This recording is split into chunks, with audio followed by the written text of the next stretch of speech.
en este camino hacia el conocimiento en un área tan extensa como es la cardiología.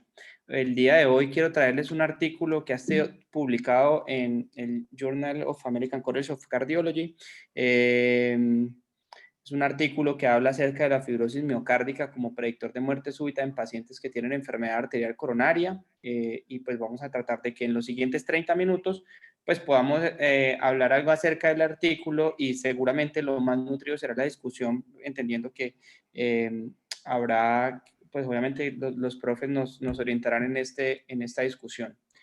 Con relación al autor, el doctor Abbassin Segar, pues es un médico vinculado en el Reino Unido, trabajando con el doctor Francisco Leiva, fundamentalmente en el Hospital Reina Isabel con la Universidad de Aston en Birmingham, el Reino Unido.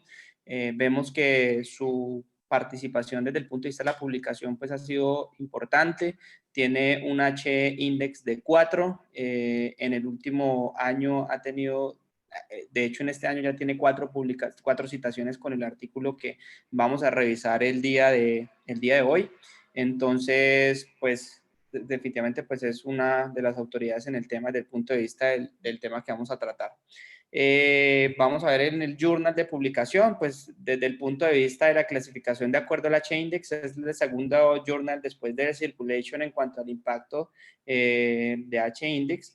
Y en Simago, pues obviamente en primer lugar con relación a la puntuación, y está en el primer cuartil, obviamente, de importancia de publicación. Este ha sido el comportamiento del journal en relación a la tendencia en los últimos años, y evidentemente hemos visto que hay un notorio aumento de la producción científica, asimismo de los documentos citados en este importante journal. ¿Cuál es el problema? Que indudablemente sabemos que la enfermedad coronaria sigue siendo en este momento a nivel mundial y a nivel global la principal causa de muerte, explicando más de 9 millones de muertes al año. Digamos que en general uno explica la mitad de estas muertes por muerte súbita cardíaca, y hay una proporción que no es despreciable que se explica por falla cardíaca. Cuando uno habla de muerte súbita cardíaca, recordemos que no estamos hablando exclusivamente de arritmias ventriculares tipo taquicardia ventricular o fibrilación ventricular, pero pues digamos que en su fundamento son las causas que desde el punto de vista conocemos de manera más amplia como causa de muerte en estos pacientes, y pues es claro que la utilización de dispositivos como los cardiofibriladores implantables como prevención tanto primaria y secundaria de muerte súbita pues están indicados en este tipo de pacientes. Hoy en día la indicación de llevar a un paciente a implante de un cardiofibrilador implantable está basada fundamentalmente y sin discusión en el paciente que tiene una estrategia de prevención secundaria que ha sobrevivido a una arritmia ventricular, llámese taquicardia ventricular sostenida o fibrilación ventricular, o en el paciente con una estrategia de prevención primaria que sabemos que está fundamentado de acuerdo a la clase funcional de NIHA, si tiene menos de 30% en pacientes clase 1 y por arriba de 2 ya con FEBI por debajo del 35%. Hay una cosa bien importante que hay que entender, y es que de estos pacientes que se llevan a implante de un dispositivo de tipo cardiofibrilador implantable, la gran mayoría nunca van a recibir descargas, y solamente entre el 2 al 5% van a presentar una muerte súbita cardíaca cada año. Y ahí, digamos, en este sentido, una consideración particular, y es que los pacientes post-infarto agudo del miocardio, de los pacientes que presentan muerte súbita cardíaca, hay una proporción importante, como lo vamos a ver en el estudio, que presentan una fracción de expulsión del ventrículo izquierdo por arriba del 35%. Y esto ya en el 2005 nos lo mostraba este artículo de la European Society of Cardiology, que nos mostró precisamente con 2.130 pacientes, esos pacientes que después de un infarto agudo del miocardio, el papel de la monitoría Holter para cuando estaban tratados de manera óptima, más del 90% de estos pacientes estaban tratados con beta bloqueadores, la gran mayoría estaban revascularizados, y básicamente los predictores desde el punto de vista de electrofisiológico con la monitoría Holter para evaluar la posibilidad, digamos, el riesgo de muerte súbita en esos pacientes. Que es importante notar, fíjense ustedes que hay una proporción importante de estos pacientes que tenían una fracción de expulsión del ventrículo izquierdo y tenían digamos, un riesgo de mortalidad importante, y en este caso la pendiente de turbulencia posectópica, que era como la variable desde el punto de vista del Holter, que ustedes lo ven ahí, menor a 2.5, se comportaba como un factor predictor de muerte súbita cardíaca, independientemente de tener una fracción de expulsión reducida. Entonces, cuando uno lo comparaba en todos los pacientes, pues vemos que obviamente el paciente que tenía fracción de expulsión reducida tenía más riesgo, pero hay una proporción no despreciable de pacientes que lo presentan y que si usted tiene un elemento desde el punto de vista diagnóstico electrofisiológico que le aporta un dato adicional del riesgo, el paciente va a tener una mayor probabilidad de muerte súbita. ¿Qué nos concluye este estudio? Que el riesgo de muerte súbita fue similar entre pacientes que tenían un hallazgo anormal en el Holter independiente de la fracción. Es decir, con una fracción de expulsión incluso mayor del 35% que entre aquellos que tenían una fracción de expulsión menor del 35%. Y entonces aquí viene pues obviamente digamos una consideración al paradigma clásico que tenemos de la indicación de prevención primaria o secundaria de muerte súbita en estos pacientes. Vamos a hablar específicamente de la resonancia y nosotros sabemos que la resonancia de manera reciente pues ha tenido un papel prometedor en cuanto a la estratificación del riesgo arrítmico y está fundamentado básicamente en la fibrosis miocárdica, que tradicionalmente ha sido evaluada como una fibrosis de miocárdica con una valoración visual, que es lo que hacemos nosotros normalmente, y esa zona gris, que es un concepto, como lo discutíamos hace unos días, es un concepto desde el punto de vista electrofisiológico, que vamos a explicar básicamente que no es otra cosa que un miocardio viable entrelazado con un no viable que representa el sustrato perfecto para la arritmia, puesto que es un miocardio viable que tiene la capacidad de generar un impulso que está transmitido y que se puede generar un circuito de micro reentrada a través de un tejido cicatrizal producto de la fibrosis secundaria de la cardiopatía isquémica. Cuando uno evalúa los estudios que han evaluado esa fibrosis de zona gris en la enfermedad coronaria, pues esos estudios han sido pequeños, involucran pequeños pacientes y generalmente se han involucrado con pacientes que tienen ya indicación de un cardiofibrilario implantable por su fracción de expulsión reducida, típicamente con aquellos que tienen una FEBI por debajo del 35%. Este estudio nos plantea precisamente esta consideración desde el punto de vista de la fisiopatología. Entonces, este artículo ya por allá en 1988 explicaba unos conceptos electrofisiológicos bastante importantes y básicamente son la reentrada como causas de arritmias ventriculares en pacientes que tienen enfermedad coronaria crónica. Entonces, hay una correlación electrofisiológica y anatómica. Lo que ustedes pueden ver acá, pues básicamente es una asa aislada que está contenida dentro de un tejido fibroso y que tiene la capacidad de transmitir un impulso de ese circuito de reentrada. Acá vemos que puede tener dos salidas, puede alternarse una de estas asas, pero definitivamente lo que representa y la importancia clínica que tiene es la capacidad de transmitir ese impulso al músculo subendocárdico y expresarse clínicamente como una arritmia ventricular. Este es un artículo del 2014 de la Sociedad Europea de Cardiología que nos muestra precisamente este dilema que tenemos a la hora de enfrentarnos a un paciente con relación a los elementos para predecir la muerte cardíaca súbita. Y tenemos básicamente acá un paciente que tiene un sustrato arritmogénico con unas condicionantes genéticas que pueden ser o protectivas o de riesgo, ¿sí? Y especialmente en el escenario más frecuente al que nos enfrentamos, que es un paciente o que tiene una enfermedad coronaria, como precisamente vamos a hablar en este artículo, o que tiene una falla cardíaca, o por el contrario, que tiene, digamos, algunas enfermedades que generan unas mutaciones arritmogénicas y en ese sentido, pues vamos a tener el resultado que ya sabemos dicotómicamente hablando, sería un paciente que tiene una muerte súbita o un paciente que sobrevive en el tiempo.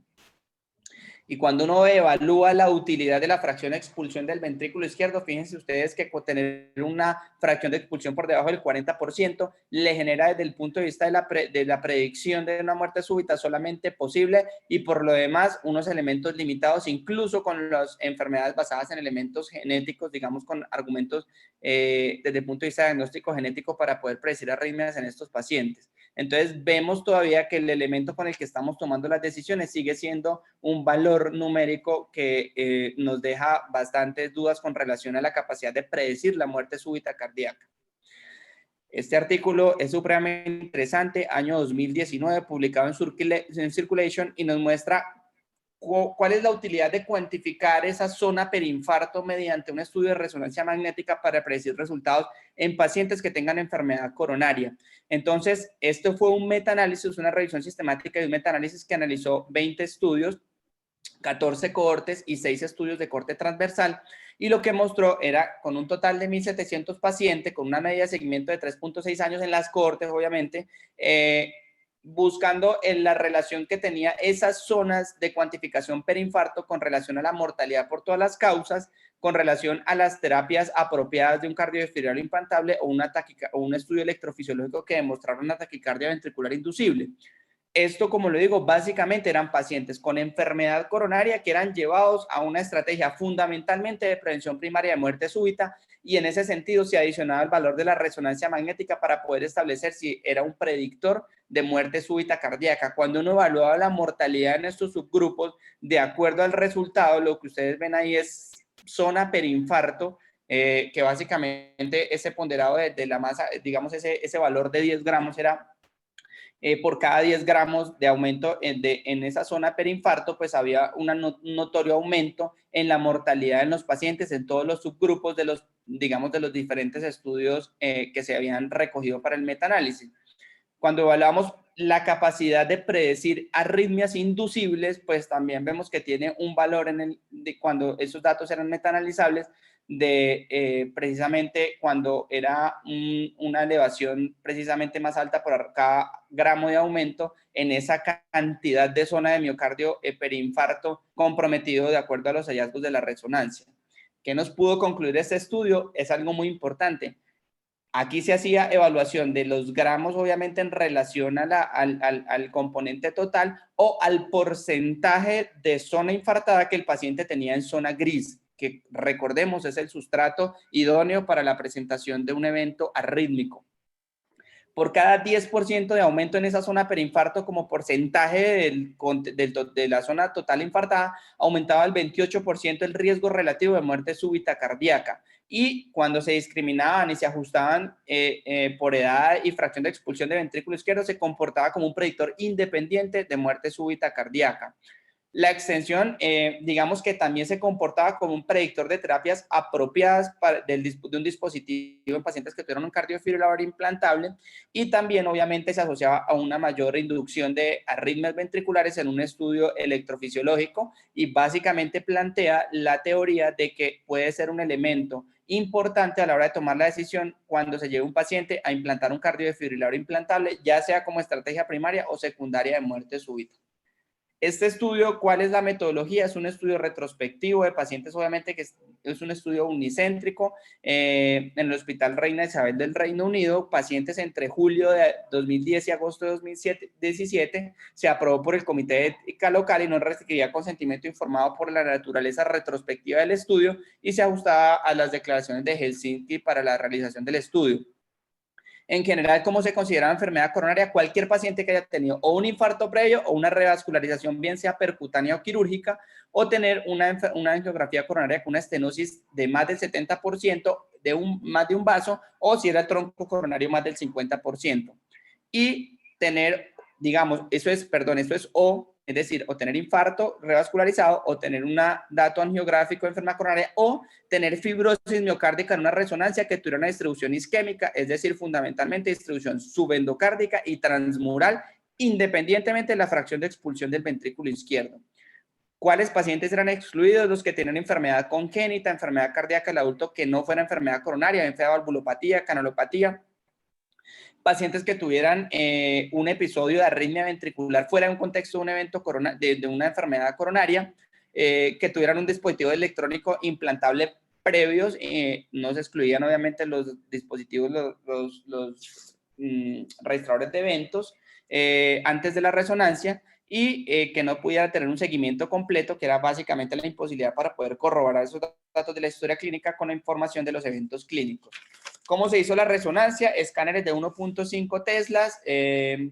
Para las imágenes de fibrosis miocárdica, pues se utilizó la estrategia del realce tardío con gadolinio. Se realizó un análisis cuantitativo de la fibrosis total y la fibrosis de zona gris utilizando un software que fue el CMRA42 para un investigador que, digamos que el que evaluaba cuantitativamente esos datos de fibrosis no conocía obviamente estaba cegado con relación a los pacientes. Y aquí tenemos algo, y es que si usted no veía fibrosis en la valoración visual, pues obviamente no avanzaba en esa determinación cuantitativa del grado de fibrosis. Para considerar una fibrosis isquémica, pues era fundamentalmente que tuviera una distribución subendocárdica o transmural en un territorio que se correlacionara con arterias coronarias. Esto es básicamente lo que ustedes ven. Entonces, lo que ustedes ven es unas imágenes que se adquieren en eje corto, que se adquieren de manera idéntica, tanto como ustedes ven a la izquierda o a la derecha. 10 minutos después de administrar el contraste, bien fuera magnevis o gadovis, que es gadolinio, a una dosis de 0.15 a 0.2 milimoles por kilo, básicamente se tomaban las imágenes y se ajustaban los tiempos de inversión para un miocardio normal. Entonces, se utilizó una técnica que es el umbral de señal, que es básicamente para determinar un miocardio de referencia, que era el miocardio sin realce, y otro miocardio pues con el mayor grado de realce, y entre esos dos se utilizaba digamos, una determinación semiautomática de esos valores de captación del contraste. Entonces, lo que tenemos es dos regiones de interés: la de mayor contraste, si tenía presencia de fibrosis, y el miocardio de referencia, que es el miocardio que no captaba, y entre esos se calculaban unas desviaciones estándar, ¿sí? Que eran los umbrales para determinar cuál era la desviación estándar. Eran 2, 3 y 5 desviaciones estándar por arriba del punto medio. Eso lo que permitía era, obviamente, con ese software, además, como yo tenía un eje corto, esa área del eje corto se multiplicaba entendiendo la densidad del miocardio, que es 1.055 gramos por mililitro. Esa zona se calculaba y se expresaba en relación, digamos, se expresaba con un número de masa. Eso es lo que ustedes pueden ver acá. Entonces, el eje corto se expresa esas variables por el software, toma esos datos de realce y lo establece en unos límites entre no captación, entre no realce y la zona de mayor realce. Ahí utiliza esas zonas que se consideran zonas, digamos, ese umbral de zona gris, para determinar obviamente el grado de presencia de esta alteración de zona gris. Los resultados eran fundamentalmente el primario: muerte súbita cardíaca. Muerte súbita cardíaca, recordemos, definida como una muerte que se producía de manera súbita en la primera hora después de la presentación de los síntomas. Los resultados secundarios: un componente de muerte súbita cardíaca, paro reanimado, taquicardia ventricular sostenida o fibrilación ventricular, o un choque apropiado del cardiodesfibrilador implantable, una taquicardia ventricular definida como un ritmo ventricular superior a 100 latidos por minuto con una duración de al menos 30 segundos y que requieren interrupción, bien sea por inestabilidad hemodinámica con terapia antitaquicardia o una descarga del dispositivo. Eso pues básicamente estaba asociado a unos resultados secundarios, que era ya combinar todos esos resultados de mortalidad por todas las causas, trasplante o dispositivos de asistencia ventricular. Entonces, acá hay algo bien interesante cuando nos enfrentamos a los resultados. Primero que todo, pues todos los pacientes alcanzaron un desenlace primario de muerte súbita cardíaca. Digamos que de esos pacientes que tenían un evento de muerte súbita cardíaca o un evento arrítmico, de todos esos pacientes que hicieron esos eventos, tenían fibrosis miocárdica en la evaluación visual. Entonces, se hicieron dos pasos para probar si esas medidas de fibrosis total y las de zona gris eran superiores a la fracción de expulsión en la estratificación del riesgo, y eran la valoración visual de fibrosis miocárdica en toda la corte, digamos que en general en todos los pacientes, o las medidas, digamos, cuando usted avanzaba ya la subcohorte de la fibrosis visual, que era evaluar cuantitativamente esa zona gris, esa fibrosis de zona gris en pacientes que ya usted les había determinado que tenían fibrosis por la evaluación visual. Entonces, cuando uno evaluaba esto, como lo vamos a determinar más adelante en los resultados, vemos que la masa absoluta de fibrosis, tanto la masa total de fibrosis como digamos, la proporción de fibrosis de zona gris, fueron predictores del porcentaje de volumen miocárdico y en ese análisis estadístico se utilizó básicamente la masa absoluta. ¿Cómo se expresaron? Pues las variables continuas se expresaron como desviaciones estándar. La normalidad de esos datos se realizó mediante la prueba de Shapiro-Wilk. Se utilizaron pues para supervivencia las curvas de Kaplan-Meier, y la prueba de rango logarítmico para evaluar la supervivencia acumulada. Los modelos de regresión proporcional de Cox es para evaluar los riesgos relativos, y en el análisis en el que el comparador tenía 0 eventos, como por ejemplo el paciente que tenía fibrosis por valoración visual tenía N cantidad de eventos de muerte cardíaca súbita o arritmia ventricular frente a los que no tenían ningún grado de fibrosis, es decir, que tenían 0 eventos. Entonces se aplicó un método parcial penalizado de FIR, que era para evaluar precisamente ese riesgo competitivo entre las otras variables que pudieran influir en el resultado. Los modelos de riesgo de subdistribución proporcional fina y gris y la función de incidencia acumulada se utilizaron en análisis, como le digo, de riesgos competitivos, y eso fundamentalmente importante para los pacientes que tenían muerte distinta a una muerte súbita cardíaca. Se comportaba como un análisis de riesgo competitivo para la muerte súbita, y una muerte que no se produjera por una, digamos, por una arritmia se comportaba de manera competitiva con el criterio de valoración arrítmica. Y obviamente en los puntos finales compuestos, el primer evento se utilizó para censurar. En total, ¿cuántos pacientes se involucraron en el estudio? 979, que se siguieron hasta mayo de 2020 con una mediana de seguimiento de 5.8 años. La fracción de expulsión fue más o menos del 46%, con una desviación estándar de 17.9%, y el 28.4% de esos pacientes tienen una fracción de expulsión del ventrículo izquierdo menor del 35%. Este fue el proceso de reclutamiento, digamos que de acuerdo a los criterios que se fueron ajustando a los criterios de inclusión, se lograron 979 pacientes, hubo 310 muertes por cualquier causa. De esas, se pudieron establecer, esto se hacía mediante, así como funciona el DANE acá en el sistema, digamos, del Reino Unido, se utilizaba el portal SPIN, que es como el registro de vitalidad de la población, y se determinaban las muertes, y obviamente con la historia clínica se determinaba si eran muertes de origen cardíaco, muertes por origen arrítmico, de acuerdo también a la interrogación de los dispositivos.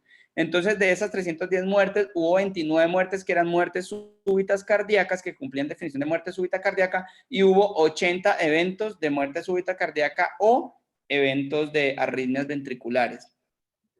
Cuando uno evalúa en el material suplementario cuáles eran las indicaciones para llevar a estos pacientes que tenían cardiopatía isquémica a una resonancia magnética cardíaca, la mayoría de ellos sería para evaluar viabilidad antes de una revascularización en casi la mitad de los pacientes, o para determinar la etiología en pacientes de causa no totalmente clara, para evaluar la viabilidad antes de implantar un dispositivo, para evaluar de manera precisa la función ventricular o descartar la presencia de trombos intracavitarios.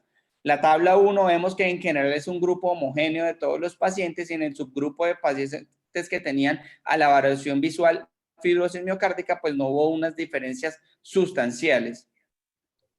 Cuando uno analiza los eventos, entonces fíjense ustedes que a la derecha, cuando usted mira, si el paciente no tenía fibrosis, no hubo ningún episodio de muerte súbita cardíaca, es decir, del resultado primario, y el resultado secundario, que era muerte súbita abortada, o sea, fibrilación ventricular o taquicardia ventricular o muerte súbita cardíaca, tampoco hubo eventos. Y ya en los resultados auxiliares, como lo vamos a ver más adelante, en los que seguramente se comporta un poquito, digamos, con una mayor eficiencia la fracción de expulsión del ventrículo izquierdo, en mortalidad por todas las causas o asistencia ventricular, que pues ya está explicada precisamente por ese deterioro y la función sistólica del ventrículo izquierdo.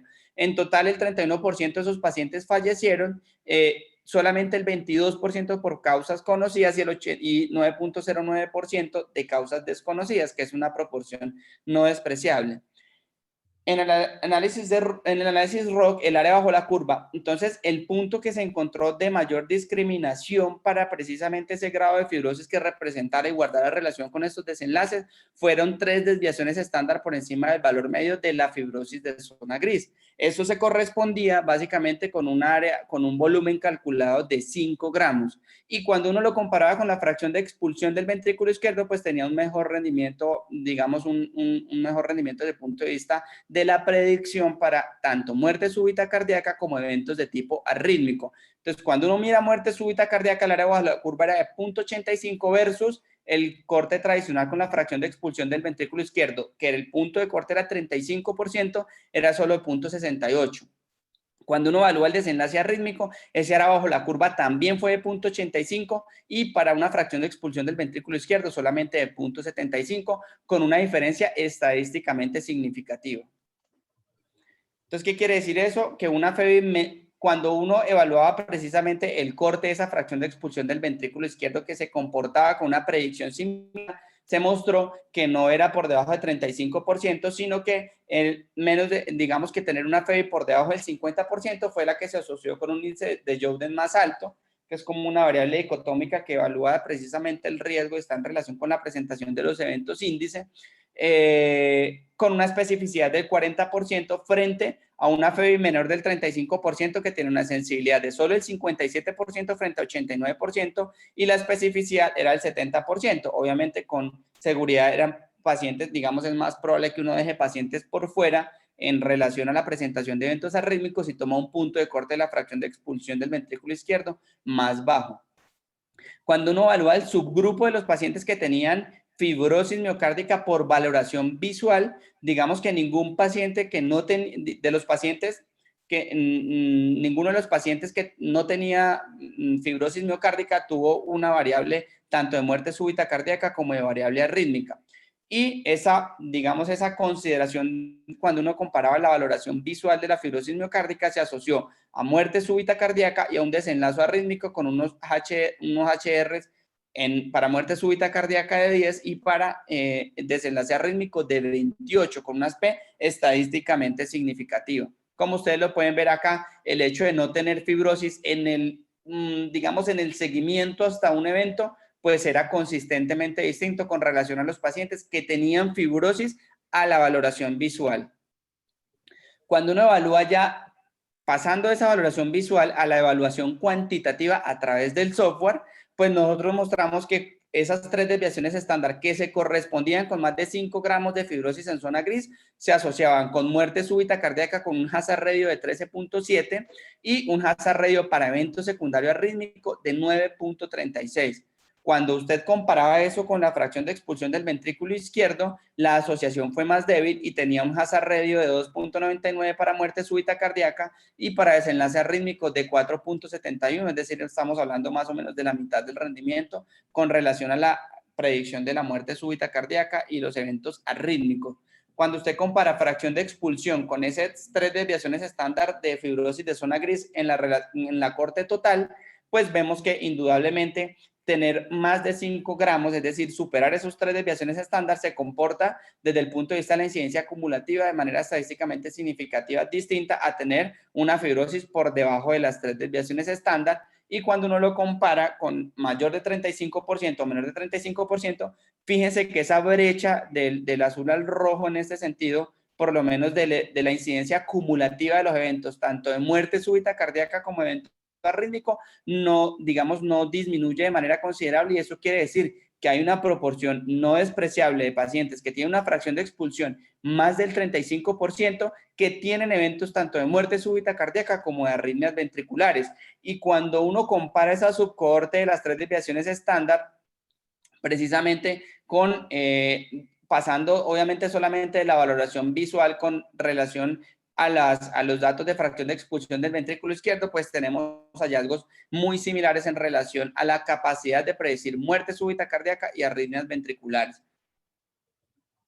Cuando uno entra, pues obviamente a evaluar la trascendencia que tiene este estudio, pues definitivamente e indudablemente es el estudio que tiene o que involucra una mayor cantidad de pacientes para explorar esa fibrosis de zona gris. Entonces recordemos, la fibrosis de zona gris es un concepto electrofisiológico que habla básicamente del sustrato idóneo para la arritmogénesis en un paciente que tenga enfermedad coronaria o en el seguimiento después de tener un evento coronario. Quizás todos los estudios, como lo acabamos de mencionar, tienen menos de 100 pacientes, son estudios con metodológicamente de pronto un poco menos rigurosos y en ese sentido, pues digamos que cuando uno ve este estudio, pues seguramente se enfrenta a un estudio que a pesar de que no es prospectivo, que es una corte retrospectiva, pues tiene unos elementos seguramente que le dan más fuerza desde el punto de vista metodológico. Cuando uno compara esa fibrosis total, tanto la evaluada por la inspección visual o una fibrosis de zona gris con un método cuantitativo mediante este software que es el CMR42, cuando uno lo compara con la fracción de expulsión en la estratificación del ritmo arrítmico, pues definitivamente es lo que permite y es lo que le da el plus al estudio, que es básicamente compararlo contra el hoy en día elemento para tomar la decisión de llevar a un paciente a una estrategia de prevención primaria de muerte súbita. Y obviamente eso implica que la gran mayoría de estudios previos hayan sido evaluados con pacientes que ya sí tienen una fracción de expulsión deprimida y simplemente se hace la resonancia para evaluar, como yo lo mostré en el estudio de circulation del año anterior. Todos esos pacientes eran pacientes que eran evaluados para prevención primaria de muerte súbita, se les hacía la resonancia y se evaluaba el comportamiento desde el punto de vista del desenlace de la muerte en el seguimiento, pero no se han tomado precisamente cuando ese paciente llega con esa indicación, ya tiene un sesgo porque ya tiene probablemente una fracción de expulsión del ventrículo izquierdo comprometida y no como este que tiene una amplia gama de esa FEBI.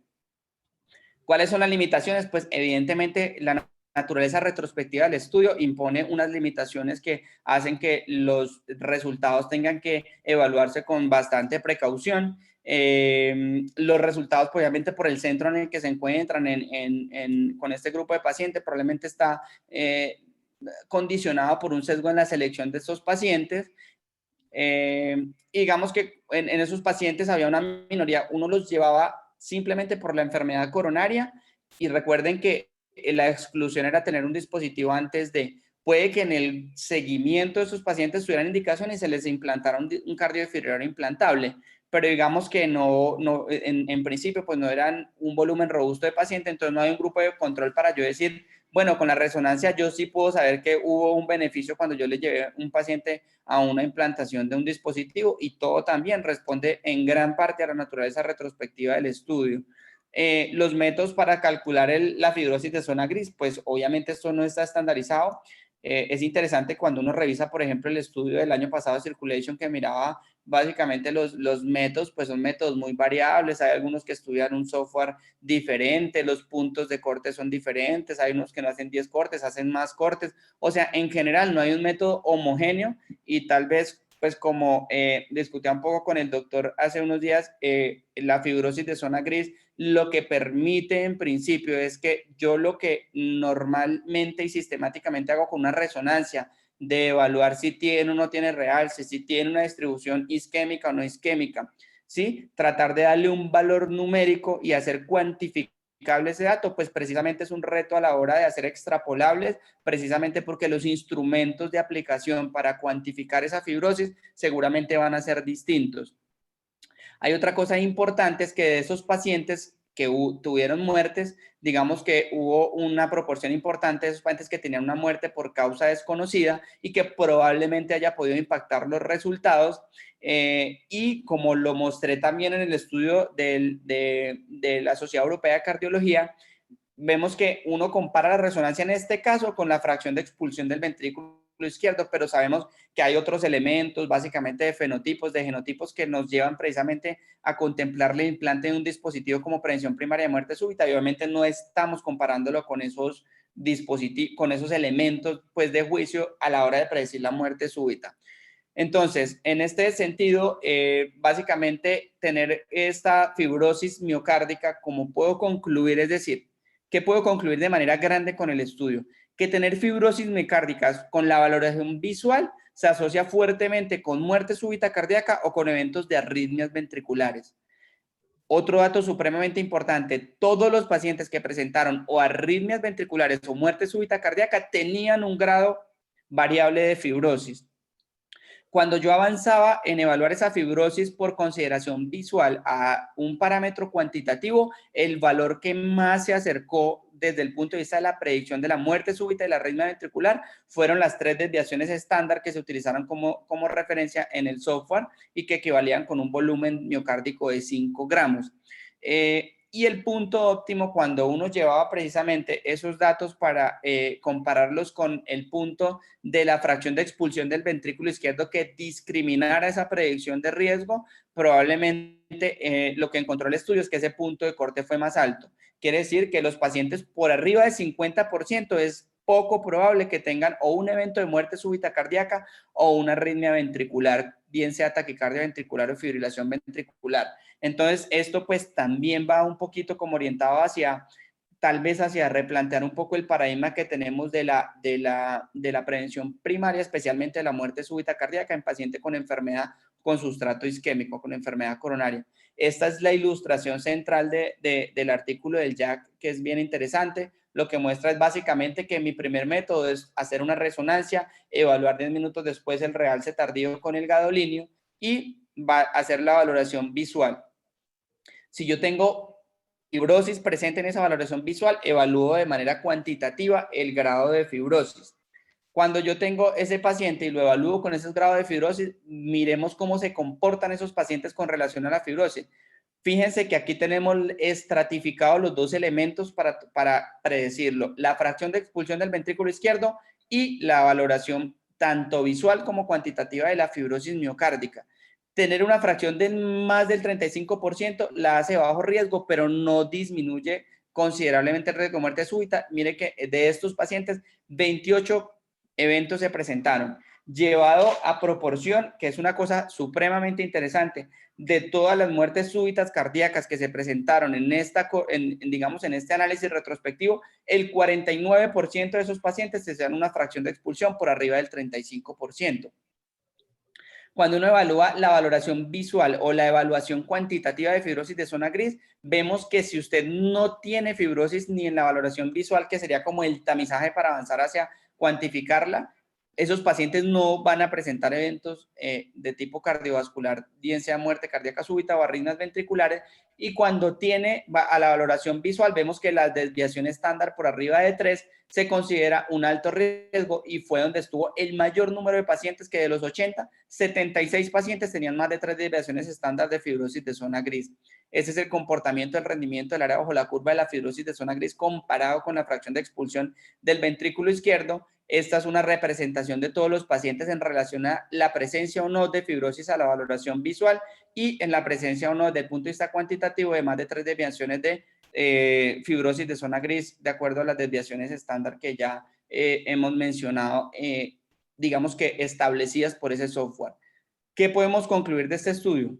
Que en pacientes que tienen enfermedad coronaria y que tienen una amplia gama de FEBI, probablemente, o sea, yo creo que todo esto nos tiene que llamar a que esto nos permite hacer inferencia desde el punto de vista de los elementos, digamos, lo que me permite metodológicamente hacer el estudio. Probablemente la fibrosis miocárdica se asocia con, digamos, de manera más fuerte con desenlaces arrítmicos o muerte súbita cardíaca. Más allá de la valoración visual de la fibrosis, tener una evaluación cuantitativa por arriba de 3 desviaciones estándar o más de 5 gramos de masa miocárdica se asocia con más muerte súbita y desenlaces arrítmicos.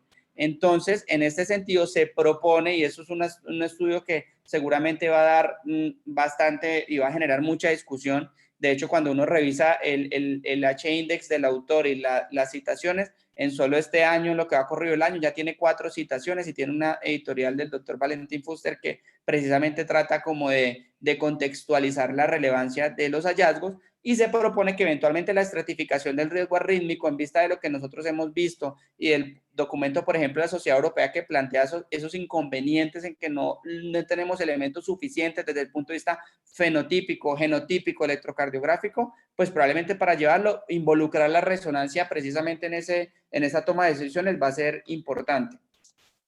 Y obviamente para definir si estos pacientes se benefician o no, pues es una respuesta que no vamos a responder con un estudio como esto, y eso debe ser claro. O sea, esto es un estudio que nos plantea y nos abre una puerta para un terreno que seguramente tenemos que explorar, pero pues fundamentalmente no podemos saber si llevar a un paciente a un CDI con los elementos que ya tenemos establecidos va a cambiar luego de evaluarlo con la resonancia, y eso seguramente será la tarea que quedará de ahora en adelante. Yo les agradezco mucho la atención, y obviamente sé que en el panel de asistentes, pues ahí los profes nos ayudarán mucho a dirimir algunos de los aspectos epidemiológicos de la trascendencia y de la importancia clínica de este estudio. John Freddy, muchísimas gracias por tu excelente presentación. Colegas, hoy tenemos la fortuna de contar entre nosotros con dos personas excepcionales para discutir este artículo. Entre ellos son el doctor Pedro Abad. Pienso que es de las personas que en resonancia magnética cardíaca es una referencia nacional e internacional, y el doctor Francisco Villegas, electrofisiólogo, pero que además le ha tomado un gusto tremendo a la epidemiología y nos ayuda siempre a expulgar esos artículos desde el punto de vista epidemiológico y estadístico. Creo que empezamos con ustedes, si tienen la posibilidad de darnos luces acerca de esta presentación de John Freddy, doctor Abad y doctor Francisco Villegas, agradeciéndoles inmensamente su compañía. Y por supuesto, todos ustedes pueden formular sus preguntas y hacer también comentarios por el chat. Adelante, doctor Abad y doctor Francisco Villegas, para que empecemos con ustedes la discusión. Muy buenas noches a todos. Pedro Abad aquí hablando. Me le adelanto al doctor Villegas porque yo sé que él tiene unos comentarios donde, como dice el doctor, nos va a expulgar muy bien estos artículos que son muy complejos desde el punto de vista epidemiológico. Yo quiero poner algún punto práctico que quiero resaltar en el estudio, y es que valoran la presencia de fibrosis desde dos puntos de vista. La fibrosis visualmente valorable, que es la que estamos utilizando en la práctica clínica diaria, y la cuantificación de la fibrosis con métodos como lo explicaba muy bien John. Es un poco complejo cuando uno no lo ha visto hacer, pero realmente no es tan complejo como suena, porque es correr un software en estas imágenes de realce tardío y establecer unos puntos de corte para establecer las zonas de la zona gris de fibrosis, que es obviamente la que más se asoció con estos desenlaces pues tan adversos, pues como la muerte súbita y las arritmias ventriculares. Entonces, hoy en día nosotros tenemos la posibilidad de valorar la fibrosis e incluso de cuantificarla en gramos y en porcentaje de masa miocárdica comprometida. Y no tenemos el software para correr el de la zona gris. Es un software costoso, pues está disponible, pero realmente es muy costoso para la práctica que tenemos actualmente. Entonces, a mí me parece muy importante que se sepa que en la ciudad no tenemos el recurso completo, pero que cuando ustedes miran los desenlaces también de los pacientes que tenían fibrosis visualmente evaluable, además de la fracción de eyección, es un grupo de pacientes que se debe considerar, y yo pienso que los gestores fueron muy conscientes de eso, porque no todo el mundo tiene acceso al recurso del software. Entonces, yo pienso que la aplicación de los resultados con la valoración de la fibrosis visualmente evaluable va a tener un poco más de repercusión porque no está limitado por el software. Segundo, para mí es muy importante entender que hay muchos factores asociados a los desenlaces y que no solo es la fibrosis, aunque ha demostrado ser muy importante, y hay que tener en cuenta muchas de las cosas del paciente, entre ellas la fracción de eyección y, como decía también John, algunos otros fenotipos o genotipos especiales. Porque en este grupo excluyeron, y obviamente es un estudio enfocado en enfermedad isquémica, excluyeron todo lo que tiene que ver con otros fenotipos asociados a arritmias, que son, como decía John en la indicación, muchos de estos pacientes, como el 30 y pico % vinieron por falla cardíaca de causa no conocida, y se estableció mediante resonancia que era una enfermedad isquémica.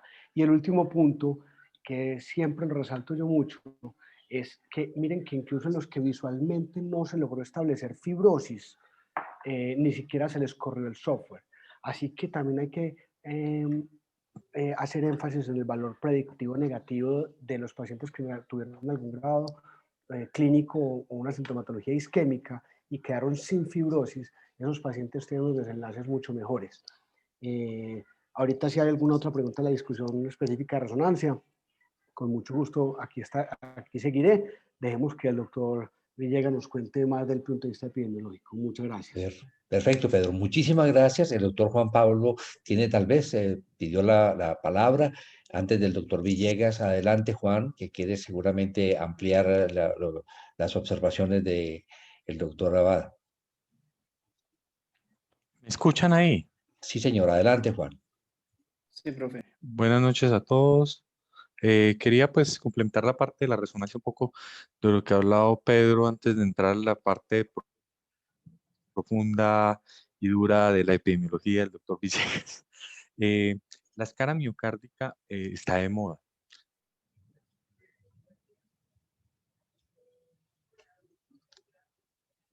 publicado Juan, de... ¿Aló? tenemos un poquito de dificultad con con el sonido. ¿Podrías? ¿Por ahí me escuchan? Ahora sí. Ahora adelante, Juan. Ahí me escucha mejor.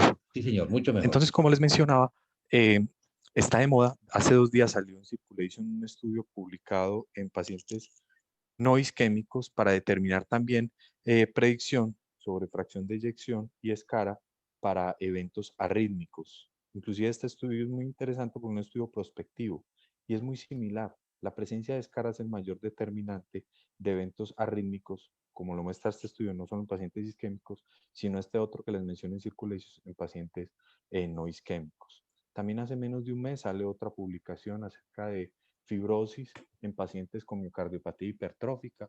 Conocemos otros estudios clásicos de fracción de eyección, de porcentaje de fibrosis miocárdica mayor a 15% que se relaciona con eventos arrítmicos.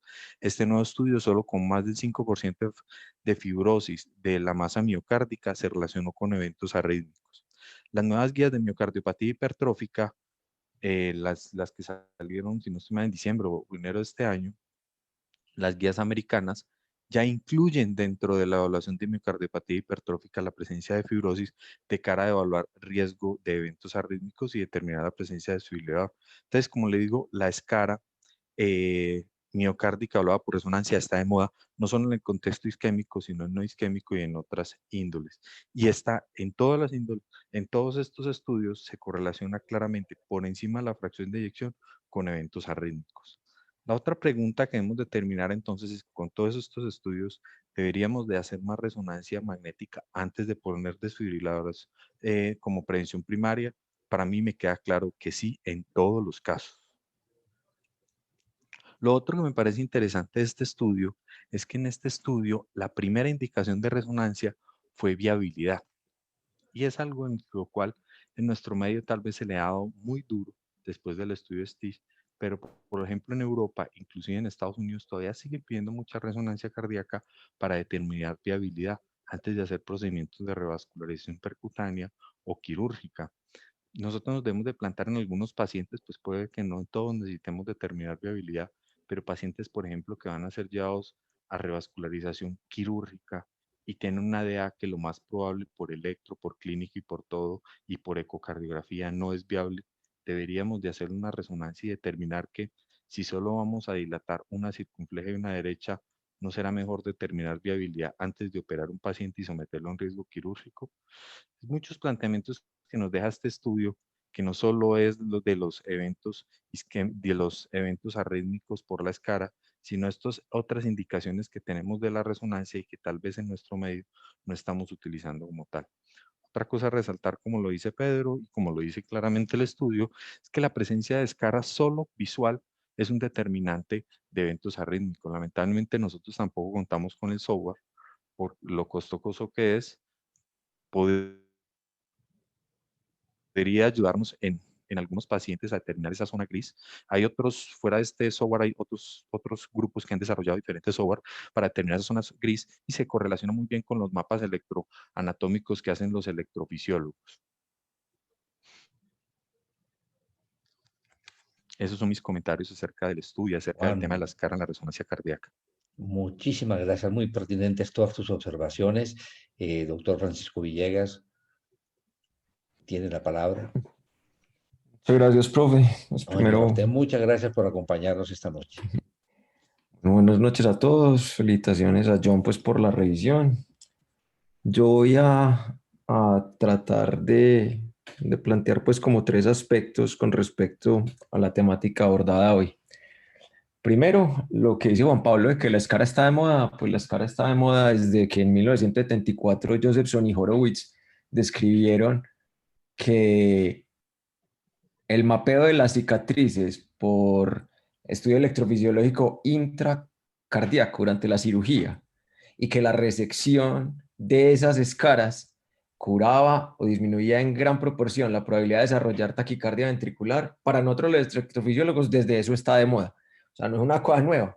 Desde 1974 nosotros tenemos claridad de que la cicatriz del infarto es lo que se relaciona con la probabilidad de desarrollar taquicardia ventricular monomórfica sostenida.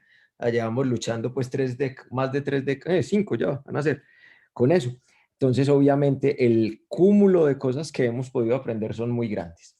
Voy a hacer una claridad frente a un punto que dijo ahorita John, y es que John nos decía que la zona de fibrosis gris es un evento electrofisiológico. No, la zona de fibrosis gris es un evento anatómico, estructural, que se correlaciona con un concepto electrofisiológico que es el de la zona de transición, que en el mapa que en este momento tiene, la diapositiva que tiene John presentada, cuando ustedes se van al mapa electroanatómico, es ese sitio donde hay un montón de colores junticos. Ese es un mapa de Carto.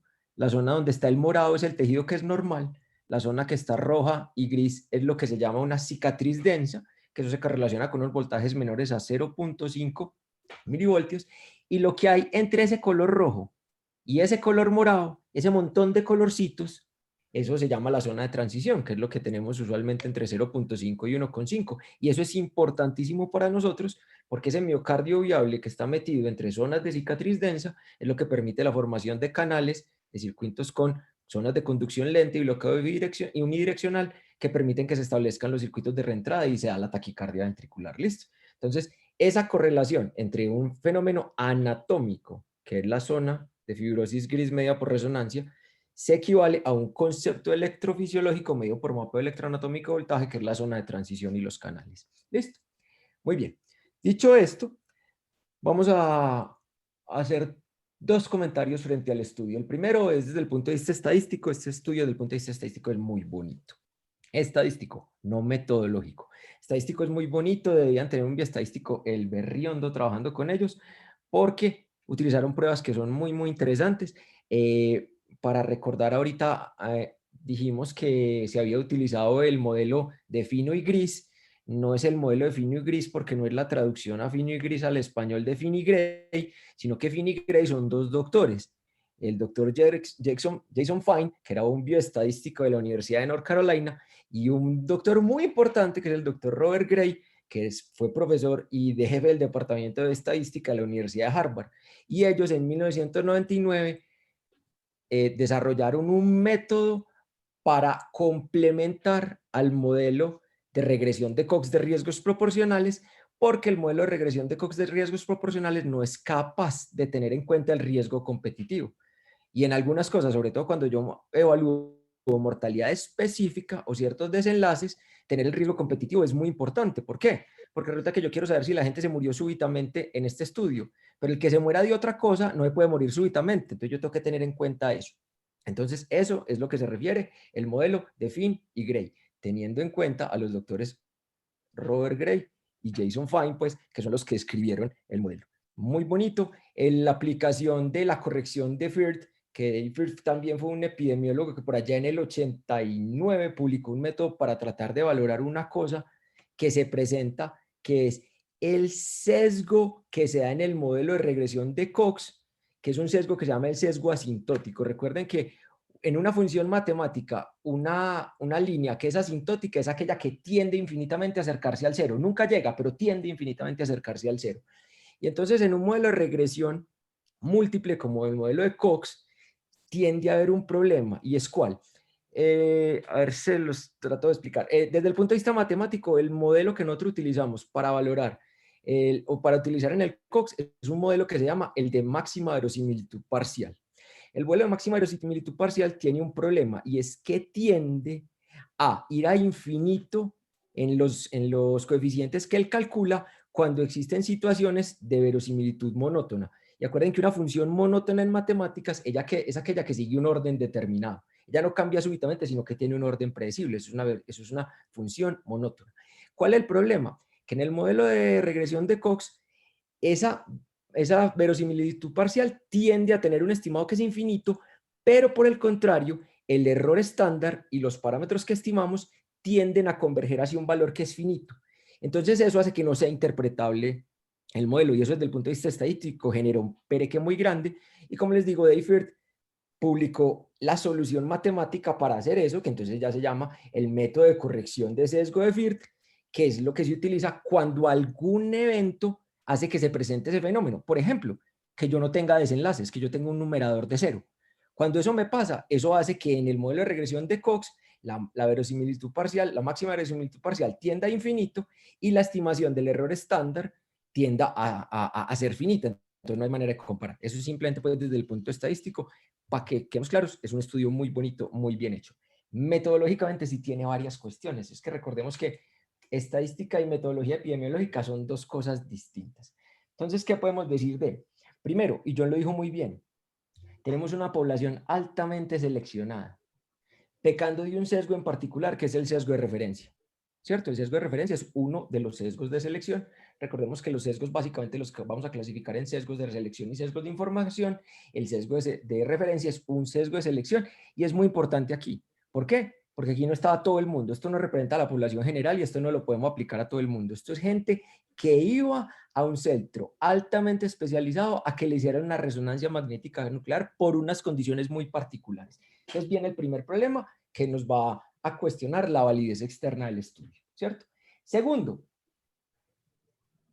esto no cuestiona el resultado, pero nuevamente sí la aplicación, y es que no sabemos si todos los pacientes tenían un pronóstico similar al comienzo del seguimiento, y eso en los estudios de pronóstico es muy importante. Yo puedo tener los pacientes en un momento temprano de la enfermedad, en un momento tardío, en la mitad, eso no importa, pero deben tener un pronóstico similar para yo poder aplicar ese resultado en otra población. Ellos se tienen que parecer. Si son muy disímiles, la aplicación es muy compleja, porque hay mucha heterogeneidad ahí desde el punto de vista clínico. Entonces, es una cosa que también hay que tener en cuenta. John lo dijo también, y yo quiero hacer énfasis en eso, y es que hubo un montón de gente que no supimos de qué se murió. Es decir, eso se comporta como una pérdida de información con respecto al desenlace. Y las pérdidas de información con respecto al desenlace son supremamente importantes desde el punto de vista metodológico. ¿Por qué? Porque la gente que se pierde suele no perderse porque sí, no suelen ser pérdidas atribuibles al azar, sino que tienen alguna condición. Y aquí es que se perdieron, es que no volvieron, no, es que no fuimos capaces de saber de qué se murieron. Y eso es muy importante, eso ya me genera un sesgo que es importante. ¿Y qué tan importante es una pérdida? Por ahí hay una regla general que es muy criticada desde el punto de vista metodológico que dice que si a mí se me pierden más del 20% de los datos que yo estoy buscando de los eventos, eso es importante, eso no es verdad. Lo que dicen los expertos en este momento es que si yo estoy valorando una variable cuantitativa, no se me debería perder más del 5% de los individuos que yo estoy valorando.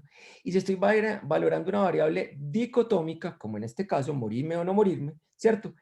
Es importante que la pérdida no va a tener impacto sobre el resultado y no lo va a sesgar si el número de desenlaces es superior al número de eventos que se pierden.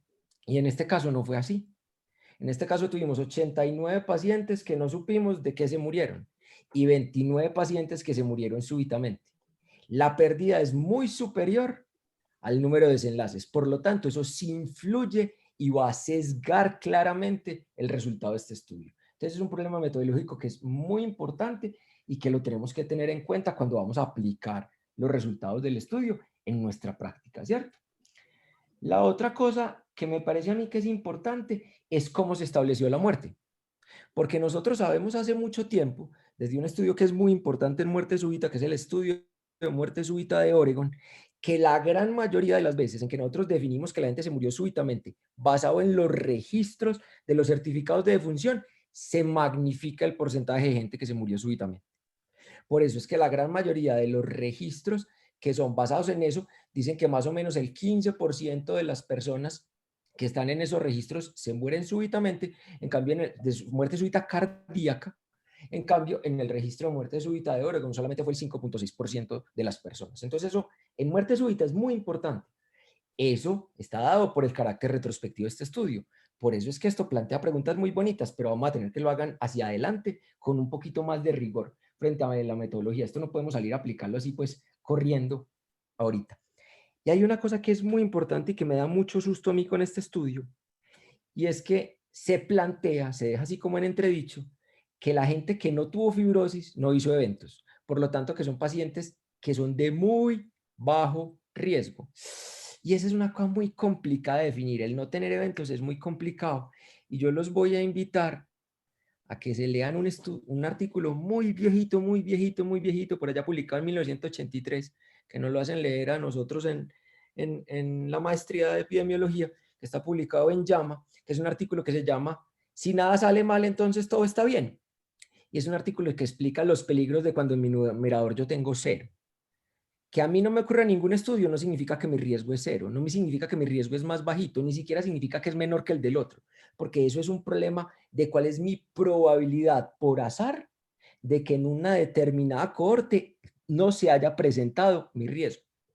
Y entonces uno, ¿cómo hace para tratar de estimar el riesgo? Eso hay una regla, que es una regla interesante, que está validada matemáticamente y empíricamente comparada contra la regresión de Poisson, que es la regla del 3. ¿Y qué es en qué consiste la regla del 3? En que yo cojo y divido entre 3, pues divido 3, el n que yo tengo, ¿cierto? Yo cojo 3 y lo divido por el n. En este caso, si mal no recuerdo, John, nos fijamos cuánta fue la gente que no tuvo fibrosis en el estudio. Buscate esa tablita, creo que eran 147, si mal no recuerdo. Sí, profe. Si uno divide 3 entre 147 y lo multiplica por 100, eso da 2.04%. Eso significa... 147, profe. Eso. O sea, los que no tenían fibrosis eran 147. Exactamente. Los que Eso tenían significa que en el peor de los casos, si yo tratase de crear un intervalo de confianza del 95%, mi máximo riesgo de morirme súbitamente en esta población específica sería del 2.04%. Entonces no es 0. ¿Listo? Esa es otra cosa que hay que tenerla clara. Que a mí me haya dado 0 ahí, no significa que el riesgo sea 0. ¿Cierto? Porque yo tendría que haber tenido un número muchísimo más grande, una población muchísimo más grande para haber sido capaz de sacar esa conclusión. Entonces tampoco es que nos quedemos pues tranquilos. Obviamente tienen menos riesgo, no hay ninguna duda, tienen menos riesgo que los que tienen escala. Pero el riesgo no es 0. Eso es muy, muy importante. Y la otra cosa que la planteó el estudio muy bonita y que a mí qué pena pues me parece una verdad de perogrullo, es decir, que si yo tomo un punto de corte con la fracción de eyección del 50%, eso es capaz de predecir con mayor probabilidad el riesgo de muerte súbita cardíaca. Pues, es decir, descubrieron el agua tibia. Eso es como yo decir que si estoy vivo, entonces mi probabilidad de morirme es más alta que si no estoy vivo. Es lo mismo. Nosotros desde hace más de 20 años, con los estudios de Meyerburg y de Agustín Castellanos, sabemos que la gran mayoría de la gente que se muere súbitamente no tenía ningún factor de riesgo para morirse súbitamente. Y que la gran mayoría de la gente que se muere súbitamente tiene fracción de eyección de más del 35%. Entonces nosotros no escogimos, pues nosotros no me meto yo ahí, sino el grupo médico no escogió el valor de 35% de fracción de eyección porque fuera el que mayor capacidad de predicción tendría. No, es que teníamos que buscar un puntico en el cual no hiciéramos una terapia a una población tan grande, una terapia tan cara como la terapia de desfibrilador, donde el número de pacientes que fuésemos capaces de impactar no fuera tan alto, porque eso tiene un costo muy grande, ¿cierto? Yo tengo que tener en un balance la capacidad de obtener un resultado versus el costo que me implica esa terapia. Entonces, ¿eso es verdad? Pues claro, y lo sabíamos desde antes. Nosotros no necesitábamos que hicieran este estudio para decirnos que los que tienen más de 35 tenían más probabilidad. Y si yo le pongo 50, pues obviamente más gente se va a morir en ese subgrupo. Quiero que me entiendan que ese concepto es muy importante. Ahora, hay una duda que yo tengo. Búscate las tablas, por favor, donde se comparan las áreas bajo la curva. Recordemos que ahí ellos lo que hicieron, pues cuando sacaron ese 50%, simplemente fue que utilizaron un estadístico que es el estadístico J de Youden, que lo que permite es, en un momento determinado, en una curva ROC, establecer un valor dicotómico. Es decir, yo debo decir que de aquí para arriba tiene un resultado y de aquí para abajo tengo otro. Listo, y para ellos les dio 50% para la fracción de eyección. Como les digo, eso no tiene pues ningún tipo de implicación, eso ya lo habíamos desde antes. Pero a mí sí me llama mucho la atención algo, y es que en todos los cuadros de comparación de las áreas bajo la curva, que como mostró John, pues eso se hace con un método que es el método de Long, y si son distintas, no hay ninguna duda, la especificidad en todos y cada uno de los escenarios es muy parecida. 70% versus 70.1 en la cohorte total, 67.2 versus 66.4 cuando teníamos el subcorte de aquellos que tenían fibrosis miocárdica valorada visualmente, cuando lo que valorábamos ya no era muerte súbita, sino el tener un evento arrítmico era 72.3, 72.4 y 69.6 y 67.1. La especificidad es muy, muy, muy parecida. Recordemos que la especificidad es la capacidad de una prueba de detectar al sano como sano. Por lo tanto, mi especificidad lo que me permite es tratar de estimar los falsos positivos. En este caso, la valoración de la fibrosis por resonancia no es más específica que la fracción de eyección. Por lo tanto, yo no debo hacerle resonancia a un paciente que tiene menos de 35% de fracción de eyección. Lo que hubo en el cambio, que es muy importante, en una cosa que se llama el índice de reclasificación neta, ese cambio, que fue casi del 30 y algo por ciento, no me acuerdo, por ahí lo leí ahorita, yo me leí este artículo ahorita por la tarde, del 30 y punto por ciento, me lo da la sensibilidad. Por lo tanto, ahí la pregunta es, ¿qué vamos a hacer con la resonancia?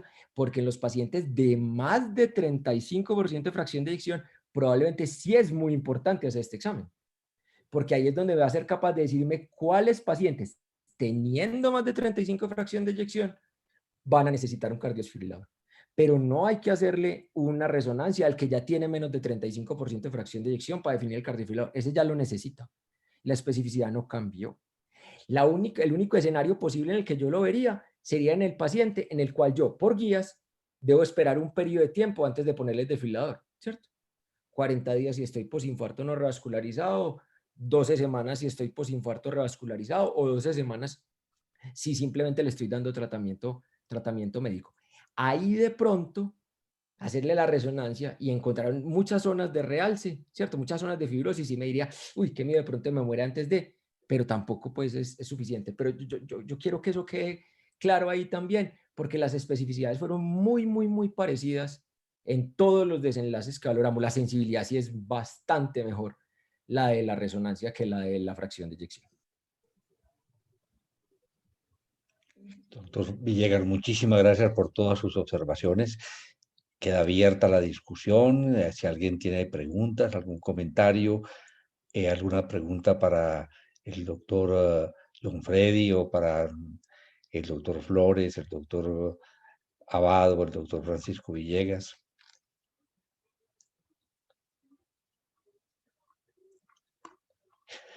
Bueno, creo que ha sido una discusión extraordinaria y creo que hemos aprendido inmensamente de este artículo y de verdad que nos sentimos muy complacidos y muy agradecidos con la presencia de todos ustedes y muy en especial de la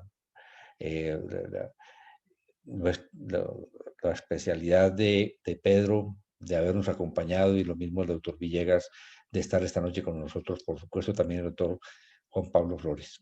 Una buena noche a todos, nuevamente un año muy especial y cuídense mucho, por favor. Hasta dentro de 15 días. Gracias, profe.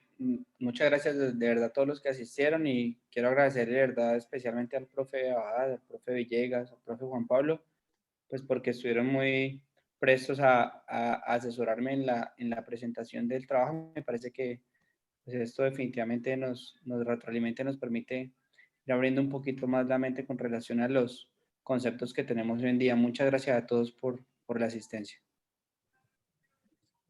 Bueno, una buena noche.